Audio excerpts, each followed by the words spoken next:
CityCast Boise is brought to you by WestVet. At WestVet, they know pets aren't like family, they are family.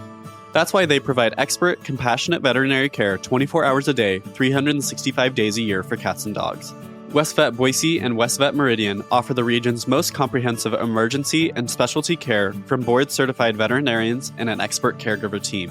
WestVet can also help your pet with unexpected, non-critical conditions with their urgent care program. Visit westvet.net to find care you can count on from the team that is leading specialty healthcare for pets.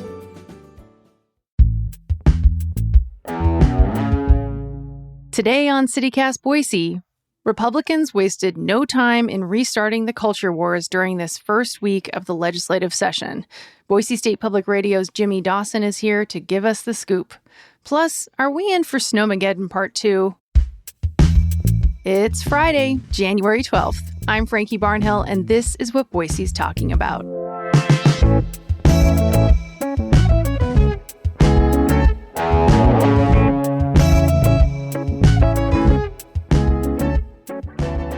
Hey, Jimmy, thanks for being back on the show.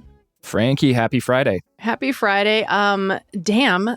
Republicans are wasting no time this session, especially with these hot button culture war issues around books, libraries, abortion. What's going on? So if I sound like a broken record, people are probably going to hear this all the time, that it's an election year. It's the phrase of the year. Yeah. Yeah, exactly. So basically, you have a lot of lawmakers who, want to project exactly how they feel on certain issues. And I think it's fair to say that not that these bills are necessarily easier to draft in some respects, but, if you are not necessarily trying to get a coalition or get an extreme majority support of a particular issue, like those come out first. And you had those in your back pocket and boom, let's go. Full steam ahead. We only have until maybe mid or late March when they usually want to get out there. So it's not really that surprising. We see it every couple of years. Yeah, basically every other year, every election year. So they want to get home. They want to prove to their voters back home just how conservative, just how out there they might be, depending on your views. And at the same time, we've definitely watched a lot of this movie before because this session in many ways is going to be a sequel to last year's when it comes to bills that were floated last year, failed, tweaked, didn't make it to the finish line officially. I should say for some people, many people in Boise especially, it's probably more of a horror movie sequel. But when it comes to things like education savings accounts that Republicans want to try again that failed last year, targeting librarians, finding a way to legislate around what books are available to children. Are you just having deja vu like every day this week? Oh, yeah. I'm basically Bill Murray in Groundhog Day. Yeah. It's nothing that we didn't expect. I mean, they came out and said this during the legislative preview event that we hold right before the session the week before. So it's no surprise. Yeah. No, but it is kind of like, okay, well, you have to almost be even paying more attention to it because you want to make sure that you're not missing any sort of minute tweaks that could have an actual big effect on the ultimate legislation if it is passed into law. So far, we haven't seen too many significant tweaks or like a bill presented as, hey, this is a repeat of last year, but it's not. But yeah, you're totally right that this is absolutely deja vu, and pretty much everything that we saw last year has come up almost so far just in the first week. The big hot button issues anyway. So let's dig into one of those that you've been covering, starting off with the so-called library porn bill. Who brought it forward this time, and how is it different from last year's that didn't pass? Yeah, same sponsor as last year. You've got Republican Representative Jaron Crane out of Nampa. And the way that it differs from last year is that it lowers the I don't want to say automatic fine, but kind of like a statutory fine if a library violates this. But then there is an important distinction in that someone can't just outright sue the library immediately. Basically, you have to give a library 30 days written. I don't want to say it's a request because it's not. But anyone can go into any public or library, school library, or even like a private school library and say, I see this book is on your shelf. It's available, to the general public. I want it to go into an adults only section. And the library has 30 days to do that. There's no discretion for, the school board, the library board, whoever is running that library to kind of say, well, no, we think that this should belong in general collection. There's not like an appeal option there? No, there is not. So They would have to do it within 30 days or get sued. And if they get sued, then it went down from a couple $1,000 of sort of a statutory fine limit to a maximum of $250. But the important thing to realize there is that whoever sues can also sue for what's called actual damages, which means, if you say that you suffered extreme mental duress during the whole thing, a judge or a jury could award you uncapped money right there, which kind of goes against what Jaron Crane told me in the committee earlier this week, that he doesn't think that this would bankrupt Idaho libraries, especially in small rural places where their budget is pretty minimal. Yeah. I mean, in Boise, $250 might be not a huge hit, although depending on how often it happens, I suppose. But I think the question of these rural communities around the state, that's a strong point, or an interesting question to keep pursuing. Remind me, though, I can't remember because, deja vu all over again. Was last year's bill the one that made it the furthest that Governor Little ended up vetoing? Was that targeting libraries? Was the fine going to apply to the institution or to the individual librarian who might have allowed a checkout to happen? That would have applied to the institution. A couple years ago, there was another effort to just completely, I guess, get rid of this exemption in state law that applies to libraries, it applies to museums and things like that, so that they're not subject to the state's obscenity law. And then that would have, conceivably been applied to individual librarians. How will local control is a topic that comes up often at the legislature. How does local control come into this particular bill? It seemingly doesn't, in terms of the fact that there's no sort of discretion for the local library board if they're elected, if it's the school board that's elected, or, whatever sort of system of trustees you have for a private school that this would apply to. None of those overseeing bodies would have any sort of ability to take feedback from other constituents on like, hey, what do you think about this book? Do you think it's inappropriate? Should it be only available to someone who's over 18? There's none of that. And so I think that it's pretty easy to make the argument that there really isn't any local control under this bill. How would you say this debate has already affected people in Boise specifically? I mean, as we said, so far a statewide law hasn't been passed, but this has already seen some effects in the Boise area. It has. I mean, think about how West Ada School District has banned a handful of books from their public libraries, right?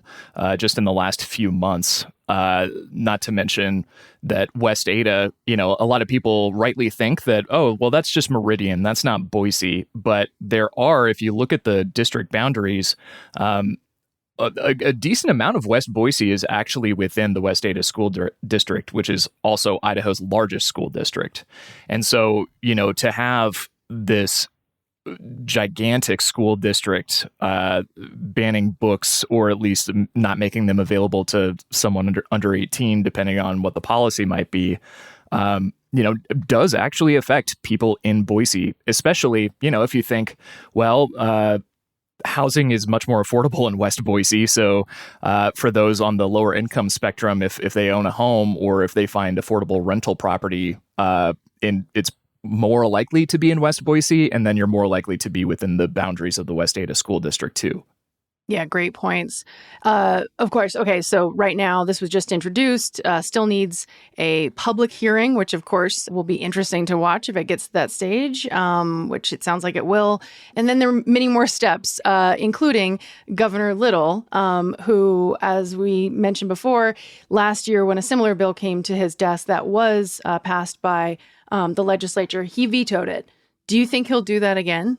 I mean, it all depends, of course, on the particulars of a bill, if it gets amended later, if there's a different version implemented or introduced and then goes through the whole thing. But it's really difficult to say, just because maybe these tweaks appeal to him. I don't know. I mean, in his veto letter, if you take a look at it, I mean, he didn't want unintended consequences for the libraries. He said, quote, the legislation makes sweeping blanket assumptions on materials, and it could force one interpretation of that onto every single person who is a patron of that library. Not to mention he wasn't really into what he called a bounty system for people suing libraries, right? Mm-hmm. He didn't want people to become rich by suing public entities. So, that provision is still in there, still not really much local control at all included in this. And so it seems to be leaning like he wouldn't be a fan of it, but it's also an election year. He's not up for election, but maybe he doesn't want to spend his political capital on this if, say, he wants to get money for Idaho Launch, his, high school, college tuition grant program that, isn't really that popular in the state house among Republicans. That is such a good insight, Jimmy.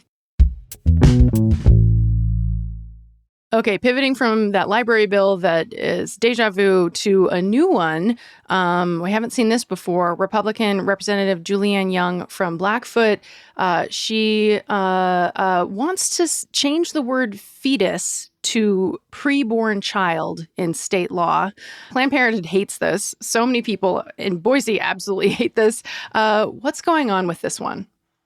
It's hard to say. So Representative Julianne Young, as you mentioned, who's the bill sponsor, basically said that she wanted to take out what she called a, quote, medical term of fetus and replace it with something that she and a lot of other people in Idaho, especially the legislature, believe that life begins at conception. And so therefore a fetus is a child in their eyes. And so they're just basically saying, yeah, this is humanizing language.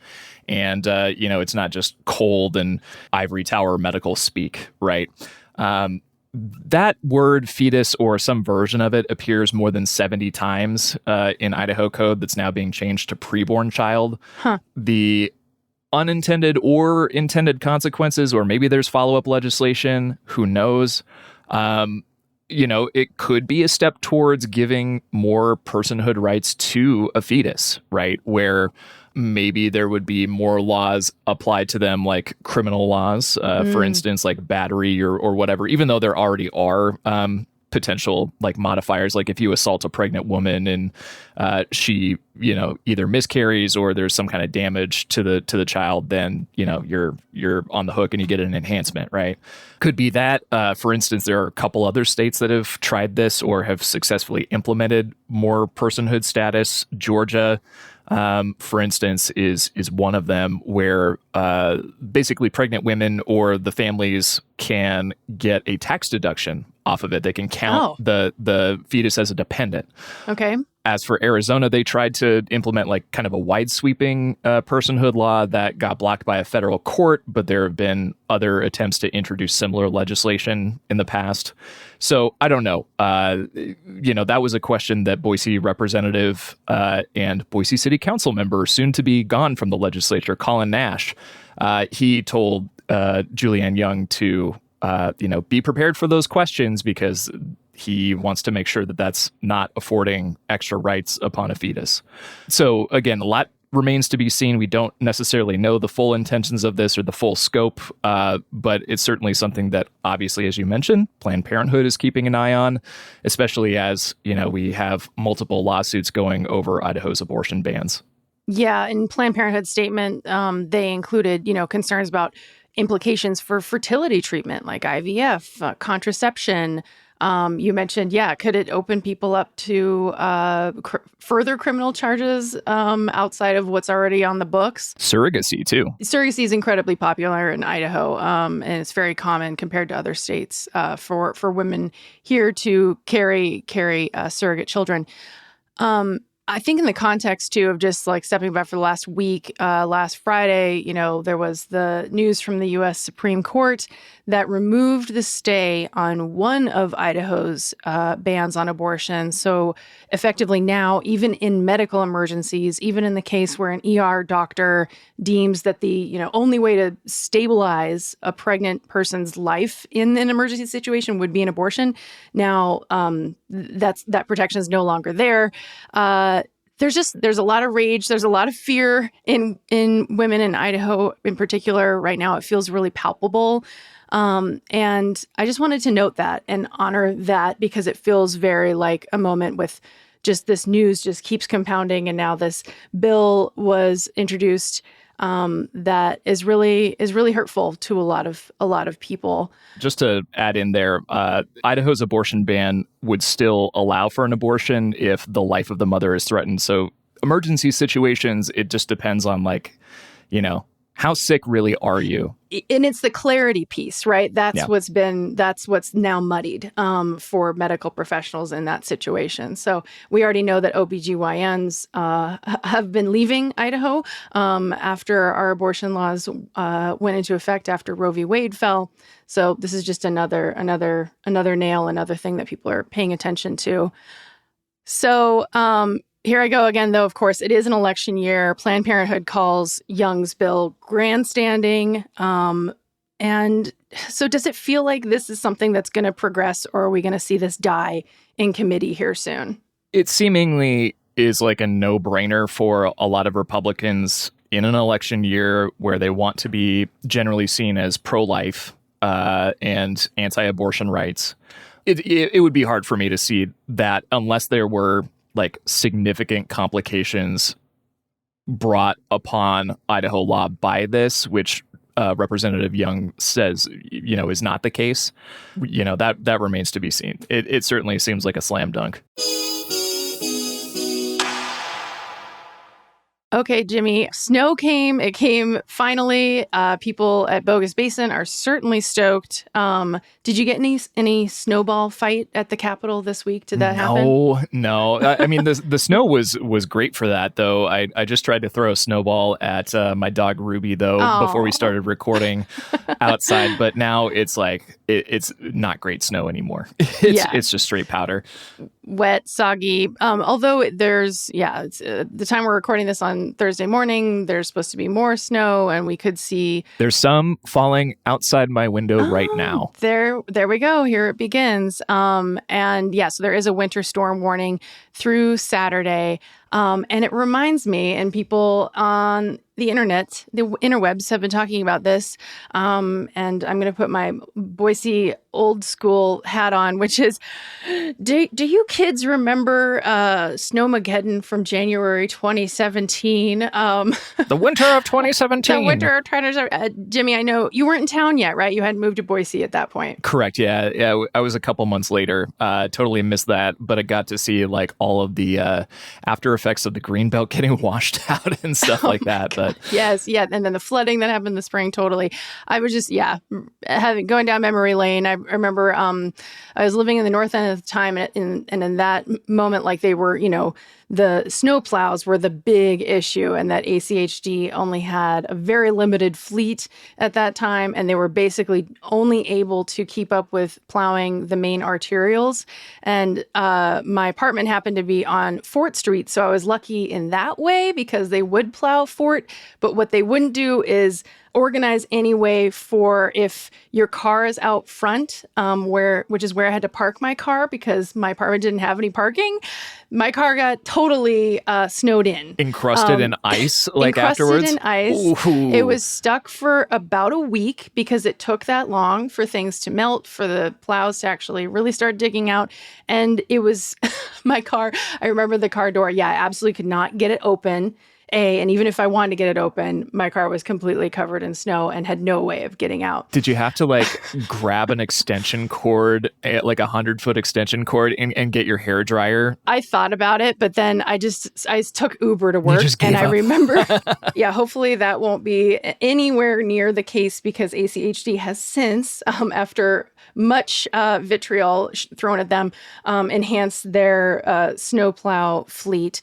But that's not to say that, there still aren't possibilities for dangerous driving and everything. And I think about folks who've maybe never seen snow. Maybe this is their first snowstorm. I was reading a Reddit thread where people were being very mean to someone who asked a very honest, open question. Oh, man, come on. Who moved here from Western Washington recently about, like, what can I expect or what should I know? Well, especially because it's like, look, Boise, last time I checked, I think, it's around 15 inches of snow average per year. Like, come on, this isn't Buffalo. It's not upstate New York. It's not like northern Idaho where, we get significant amounts of snow. And like, I was telling you beforehand that I lived through and delivered pizza through one of Moscow's, I think it was essential worker. The second snowiest winter in Moscow. It was more than 100 inches that year. That's a lot. Come on, like this is Boise. Granted, the snow over the past week or so has been a little more extreme than usual. It's usually spread out a little bit more, but don't be gatekeeping your snow driving capabilities because it's probably not that good anyway. Yeah. I mean, my overall advice is just don't drive. Like, if you can stay home, definitely do it. But I don't know. Keep a little shovel in your car. Don't slam on the brakes. Just tap. Yes. Tap. Yep. Absolutely. Leave way early. All of those tips are valid. Also, definitely wear clothes for the weather because it is going to get cold. And you would hate to be stuck in your gym shorts because you thought you were just running out to the grocery store real quick, and then your car gets stuck and you need help with strangers to get you out. So you're saying the Idaho shorts bro movement, should just rethink their entire life's philosophy? Absolutely. This is your time to really get with the program. But yeah, I hope Ruby, your sweet golden retriever, has a really good time enjoying the snow. Dogs in the snow are just my favorite thing in the world. She's loving it. Hopefully Daphne is as well. Yes. Before we say goodbye, this has been great, Jimmy. A quick footnote. You wrote a super helpful glossary for anyone to try to understand what the hell is going on at the legislature, and hearing these phrases. There's all this like legalese. For example, radiator capping, which I never understand, which always baffles me. Mm-hmm. Where can people find this glossary to help them follow the session and your reporting in general? Yeah, you can go to boisestatepublicradio.org. That's where the post is going to live, as well as I'm going to promote it in my weekly Legislative Roundup newsletter, which you can also sign up for at boisestatepublicradio.org. Highly recommend that newsletter. It's great. If you have any more terms that you want me to add to the glossary, we're always accepting submissions because it's an incredibly confusing place sometimes. And even we who have been there for many, many years, still have questions about that. So it's always a good learning opportunity for all of us. Well, thanks for helping to clear some things up today. We appreciate it. Yeah, thanks, Frankie.